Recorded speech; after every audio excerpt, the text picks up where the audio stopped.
राधे राधे दोस्तों, आपसे फिर से मेरा नए ब्लॉग में स्वागत है। तो आज हम लोग को 2 काम मिला है, जो कि ये बाउंस में बलून डेकोरेशन का बर्थडे का ही है।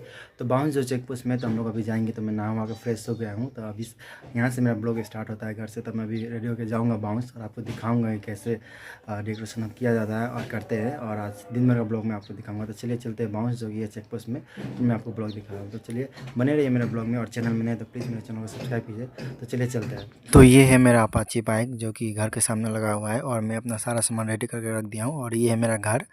तो चलिए हम लोग चलते हैं। मैं अभी एक्स्ट्रा में सारा सामान लेकर जा रहा हूँ, क्योंकि 2-3 जगह काम है, तो जहाँ कितना कहाँ लग जाए, क्योंकि मेरे पास सामान अवेलेबल है। तो चलिए बाइक स्टार्ट करते हैं और चलते हैं अपने लोकेशन पर। तो सबसे पहले हम लोग को जाना है बाउंस, जो कि ये चेक पोस्ट पीसी मित्तल के एकदम साइड में बगल में। तो चलिए चलते हैं चेक पोस्ट पर। तो ये है चेक पोस्ट का रास्ता, जो कि अभी अंडर कंस्ट्रक्शन है। यहाँ पर एनएच बन रहा है। तो अभी बहुत भीड़ भाड़ आपको मिलेगा सिलीगुड़ी में देखने को, बहुत भीड़ भाड़। तो अभी ये भीड़ वाला रास्ता थोड़ा कम है, तो मैं यहाँ एक हाथ से चलाकर ब्लॉग थोड़ा शूट कर सकता हूँ। तो फिर उसके बाद हम लोग चले जाते हैं बाउंस में, पहुँच जाता है, जो कि पीसी मित्तल में एकदम बगल में है। तो ये है बाउंस, और ये में हम लोग का सामान रखा हुआ है। यहाँ पर 2 हॉल रूम है, दोनों में काम है। एक ऊपर में जो कि रिंग का काम है, और नीचे में ऐसी 150 पीस का काम है। सिर्फ एक एल शेप बनाना था। तो हम लोग पहले किसका करूँ, क्योंकि दोनों का 1 घंटा का डिफरेंस है। एक को 3 बजे चाहिए, एक को 2 बजे चाहिए। तो 2 बजे वाला का पहले हम लोग करते हैं। तो ये है 3 बजे वाला, जो ऊपर का हॉल है। यहाँ पर हमको रिंग करना है। तो यहाँ पर हम लोग रिंग कर देते हैं, क्योंकि इसको जल्दी चाहिए था। तो इसको हम लोग सबसे पहले रिंग डेकोरेशन कर देते हैं, फिर जाते हैं नीचे के पास। तो ये वाला डेकोरेशन में एक हम लोग 7 लेके आए थे, जो कि फट चुका है। तो अब मुझे दोबारा जाना पड़ेगा। तो पहले सारा काम कंप्लीट कर लेते हैं, फिर जाऊँगा।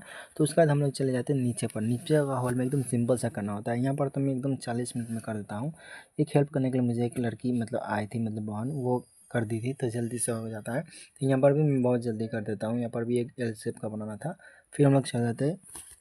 फिर हम लोग जाते हैं आलीशान में, जो कि विशाल के एकदम पीछे में है। आलीशान यहाँ पर एक क्लब है जिसका नाम है 777। तो एक क्लब में इतना अंधकार रहता है कि कोई भी बलून या कोई भी डेकोरेशन का लुक ही नहीं आता। तो यहाँ पर हम लोग एकदम हाई क्वालिटी का बलून लगाते हैं, जो कि क्रोम बलून है। इससे पहले हम लोग यहाँ पर रेड बलून का काम करके गए थे। तो ये क्रोम बलून का हम लोग लगाए हैं। देख सकते हैं इसका कुछ भी लुक नहीं आ रहा है, इतना हाई क्वालिटी का बलून है। फिर भी यहाँ पर हैप्पी बर्थडे का डेकोरेशन था। तो हम लोग स्टार्टिंग में फ्लावर का टचअप करते हैं, क्योंकि नेक्स्ट बार में हम लोग फ्लावर लगा के गए थे, तो उसको पसंद आया था उनको, क्लाइंट को। तो फिर से वो फ्लावर का मतलब बोले एंट्रेंस में कर देने। तो ये हम लोग एंट्रेंस में गेट लगाए थे, जो कि सिर्फ इसका लुक यहीं पर आ रहा था, क्योंकि यहाँ पर थोड़ा लाइटिंग था तो दिख रहा था एकदम क्रोम का गेट। फिर अंदर में भी क्रोम का हैंगिंग पूरा हम लोग किए थे, तो उसका उतना नहीं आ रहा था, क्योंकि वो क्लब है तो क्लब अंधकार ही रहता है। तो ये बलून जो हम लोग पिछले बार किए थे, तो इसको फोड़ के थोड़ा हटा देता हूँ। ये हम लोग पिछले बार किए थे, तो वही बलून है। फिर ये फ्लावर का डेकोरेशन हम लोग पूरा अंदर में जो रेलिंग है उसमें फ्लावर लगाए थे। ये फ्लावर का डेकोरेशन में बहुत समय लगता है और बहुत टाइम, और इसमें बहुत पेशेंस के साथ करना पड़ता है। ये इसमें थोड़ा फिनिशिंग देना पड़ता है। फ्लावर को एकदम इस सीक्वेंस में घोपना पड़ता है, मतलब लगाना पड़ता है एक एक कील के साथ। फिर हम लोग का थोड़ी देर बाद काम खत्म हो जाता है, तो हम लोग चले जाते हैं। तो ये पार्किंग में देख सकते हैं थार वगैरह लगा हुआ है, जो कि ये पुराना मॉडल का, अभी 5 सीटर का थार आ गया है। तो फिर हम लोग जाते हैं। या आलीशान में आपको नेटवर्क नहीं मिलेगा, तो फिर मैं बाहर जाता हूँ थोड़ा कॉल वॉल करने के लिए। फिर हम लोग घर के लिए निकल जाते हैं, क्योंकि हमारा काम कंप्लीट हो जाता है।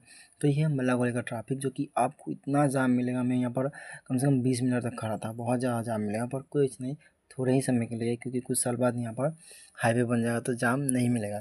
तो ये था हम लोग का दिन भर का ब्लॉग। तो अभी घर जाते जाते रात हो गया है, तो आप चलते हैं घर, और ब्लॉग कहीं एंड करते हैं। और अगर आपको डेकोरेशन से जुड़े और भी ब्लॉग देखना है, तो प्लीज़ मेरे चैनल को सब्सक्राइब करें, और मिलते हैं नेक्स्ट वीडियो में। तब तक के लिए धन्यवाद दोस्तों।